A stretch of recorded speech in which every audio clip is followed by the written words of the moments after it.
Menga S. Siddiq, passionné de l'écriture et de lecture dès le bas âge, M. Menga est l'auteur du roman intitulé La femme de Dieu, paru en mai 2015 aux éditions La Sahélienne. Cet ouvrage de 196 pages décrit l'histoire d'une femme devenue folle par la force des choses. Mais tout d'abord, pourquoi la femme de Dieu? Qui ne sont pas plus croyants que moi et que je suis triste de savoir qu'il y a des personnes dont la foi ne repose pas sur un esprit critique et d'analyse. On peut dire la femme de Dieu, comme on dit l'homme de Dieu, pour parler de toute personne proche des valeurs religieuses, des valeurs spirituelles. Je ne vois pas de blasphème. Encore, si j'avais dit l'épouse de Dieu, j'aurais compris des procès d'intention. Mais la femme de Dieu, pour moi, c'est un titre métaphorique qui n'a rien à voir avec un quelconque blasphème. Alors cela ne me dérange pas du tout que les gens pensent ce qu'ils veulent, mais je dis c'est dommage qu'il y ait des fois aussi légères. Et ma passion pour le livre remonte à l'enfance. Je crois que ce n'est pas toujours vrai quand on dit que c'est seulement des enfants qui sont nés de parents instruits qui peuvent avoir des facilités d'accès aux livres. Me concernant par exemple, ni mon père ni ma mère n'étaient à l'école et pourtant, très jeune, dès que j'ai commencé mes premiers pas à l'école, que j'ai découvert des livres de lecture, je me suis déjà trouvé un compagnon à travers ces livres-là.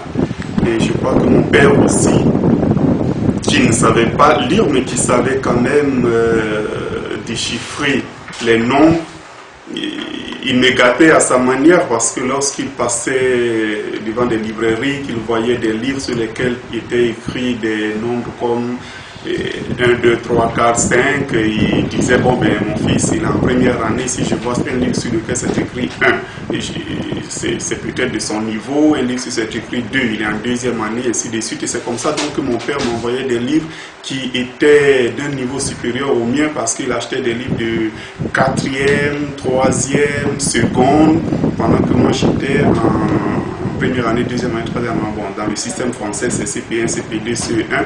Lui, il ne faisait pas ce calcul par rapport au système français. Donc, pour dire que très jeune déjà, mon père, il me gavait de livres. Et je les lisais, même si je n'y comprenais rien. Et puis, de fil en aiguille, je crois que j'ai trouvé dans le livre le meilleur compagnon possible. Voilà un peu comment je suis devenu passionné du livre et de la lecture, surtout. Journaliste indépendant et blogueur, Menga S. Siddiq est aussi un éminent enseignant. Son passage dans certains lycées du district de Bamako est resté gravé dans les annales des dits établissements. La ponctualité, la rigueur dans le travail et la régularité sont entre autres les qualités incontestables chez l'homme. Donc quand il a commencé à venir à distancer des cours, pourquoi j'ai dit au début j'ai eu des problèmes avec M. Menga?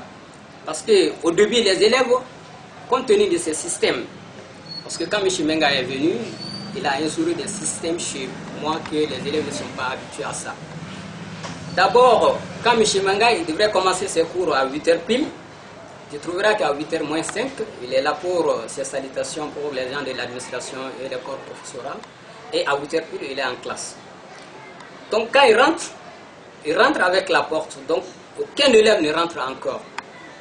Donc les élèves ont eu des problèmes avec lui à cause de ça, parce que nos élèves ne sont pas habitués à ça.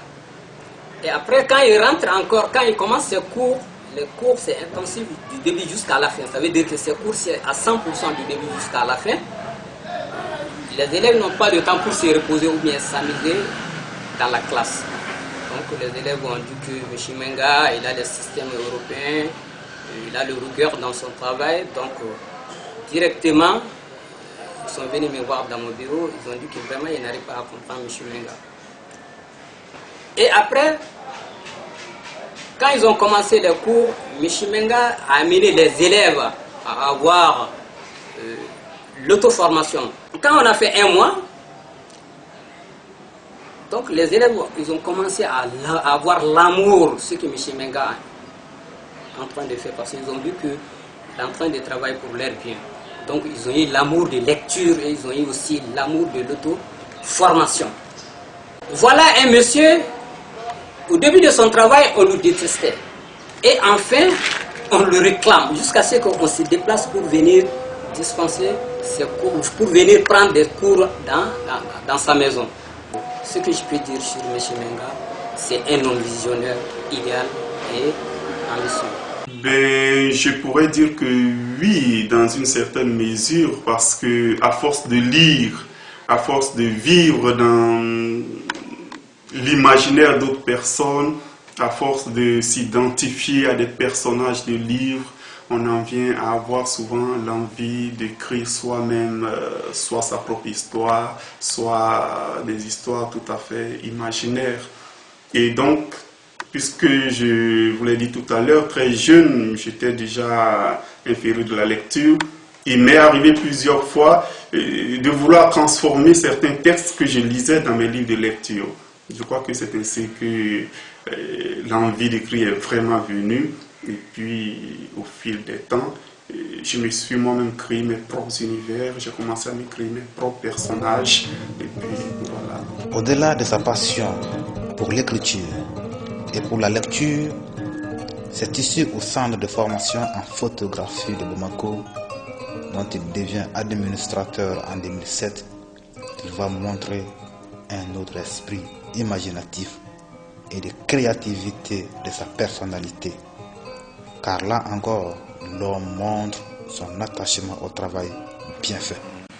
Être administrateur dans une structure comme le CFP, cadre de promotion pour la formation en photographie, suppose que l'homme a des qualifications incontestables dans le domaine de la culture en général. Monsieur Menga Sidik en est un. Étant un journaliste culturel, un professeur de français et un traducteur bilingue anglais-français.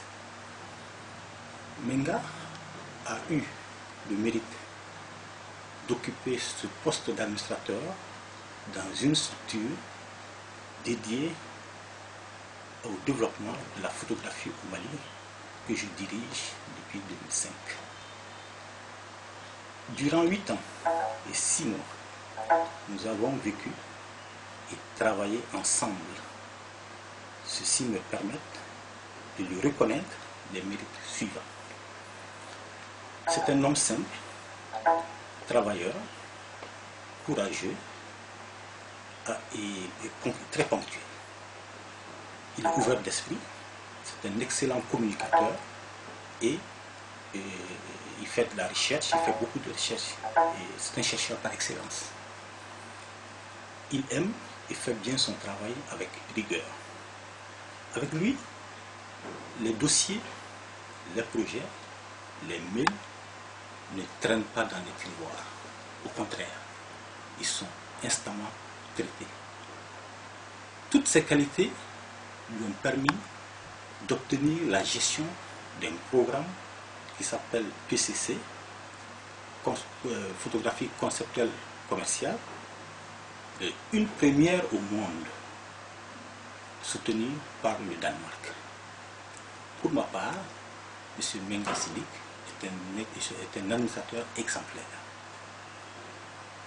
Je souhaite vraiment un succès à son roman La femme de Dieu. Je vous remercie. Ce que j'ai déjà écrit et qui a été publié, c'est un roman qui s'intitule L'étrange destinée, qui a été édité par une maison d'édition à Abidjan, Multiprint, c'était à compte d'auteur en 1991. C'est un texte que j'ai fini d'écrire en 87, donc un texte que j'ai écrit quand j'étais encore assez jeune.